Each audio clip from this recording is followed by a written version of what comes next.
বলো তোমার নেতা, তোমার মা, তোমার বাবা, তোমার পীর, তোমার ওস্তাদ থেকে নবীর সম্মান কম?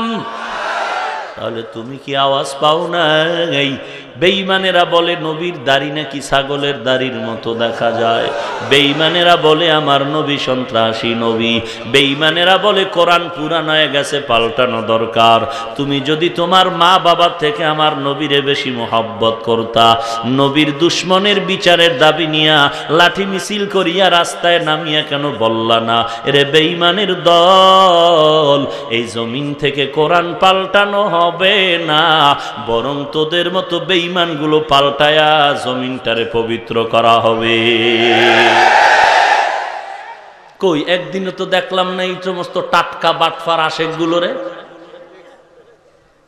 অথচ কয় নবী আমার জান, নবী আমার প্রাণ, নবী আমার সব। মাথায় নবীর টুপিও নাই, গালে রসুলের আদর্শও নাই, রসুলের দুশ্মনের বেলায় কোনো আওয়াজও নেই। আছে না নাই? তো তুই যদি জান্নাতে যা, আমরা টুপি পইরা উপায় কি? রসুলের মোহাব্বতে টুপি পরলাম, দাড়ি রাখলাম, নামাজ পড়ি, পর্দা করি, হালাল খাই, একটা গালি দেই না কাউকে। পাঁচকল্লি টুপি মাথায় দিয়েছি, অন্য টুপিওয়ালাকে হিংসাও করি না, গালিও দেই না। তুমি কেন পাঁচকল্লিরে গালি দাও? কি অ্যালার্জি কি তোমার? তাহাজ্জুদ বেশি বড়?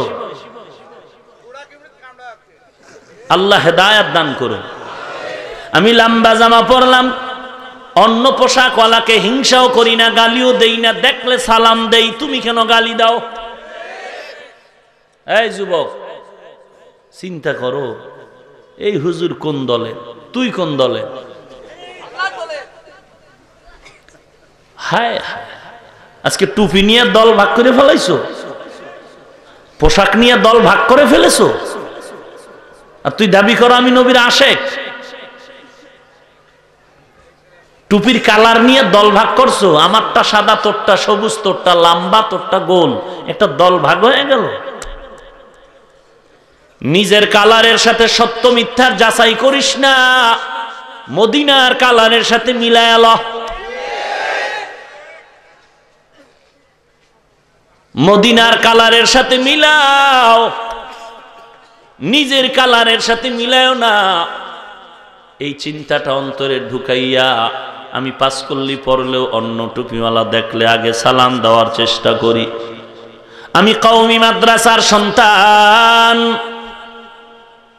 আজও পর্যন্ত স্কুল কলেজ ভার্সিটির বিরুদ্ধে কিছু বলি নাই, আলিয়ার বিরুদ্ধে বলি নাই। বলো তুমি কওমিরে কেন গালি দাও? অ্যালার্জি কি? কি চাও? সরকার একটু আমগো সম্মান দিছে, ভাগে কম পাবা, এই ভয়, এই ভয়। সরকার বাহাদুরকে বলে দিলাম, 1 টাকা আমরা নিব না, আপনার দেওয়ার কোনো চিন্তাও নাই। কারণ এই কওমি মাদ্রাসাগুলো এমনিই তো বেসরকারি, এমনিই তো কষ্ট করে করে লেখাপড়া করেছি, চাকরির আশায় মাদ্রাসায় পড়ি নাই, সার্টিফিকেটের জন্য মাদ্রাসায় ঢুকি নাই। ঢুকার সময় চিন্তা করেছি, জেনে শুনে ঢুকছি, চাকরি পাওয়া যাবে না, সার্টিফিকেট পাওয়া যাবে না। এরপরও আল্লাহর মহাব্বত, সরকার আমাদেরকে একটা মান দিয়েছেন। যে সমস্ত নাস্তিকার বেঈমানেরা কওমিওয়ালাদেরকে এত বড় ইলম থাকার পরও এটা শিক্ষিতর মানই নিতে চায় না, ওই নাস্তিকদের জবানে কষ্টে লাগানোর জন্য সরকার মান দিয়েছেন।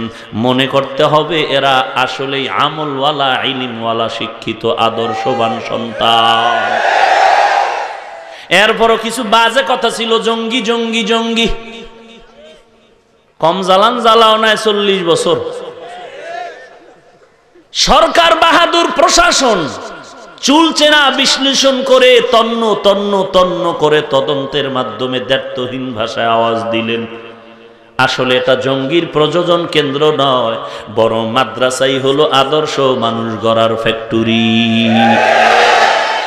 আমি ঢাকায় সেদিন বলেছি, সরকারের আওয়াজ পাওয়ার পরে, বিভিন্ন গোয়েন্দা বাহিনীর তদন্তের পরেও, তাদের আওয়াজ শোনার পরেও যারা বলে মাদ্রাসায় জঙ্গি, আমি বলবো তোর বাবায় জঙ্গি, তোর মা জঙ্গি, তুই জঙ্গি, 14 গোষ্ঠী জঙ্গি। তোর কবরওয়ালারাও জঙ্গি, তোর রক্ত যেদিকে গেছে সব জঙ্গি।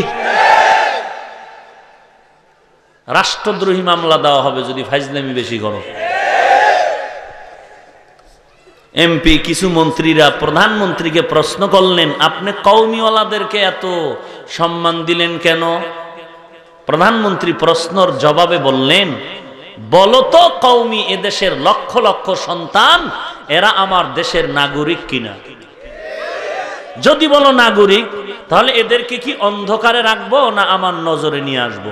যদি অন্ধকারে রাখি তাহলে সন্দেহ থেকেই যাবে, আর নজরে যদি আনি তাহলে এদেরকে আমার আওতায় মান দিতেই হবে। আহা, একটা গালি দেই না এরপরও খারাপ,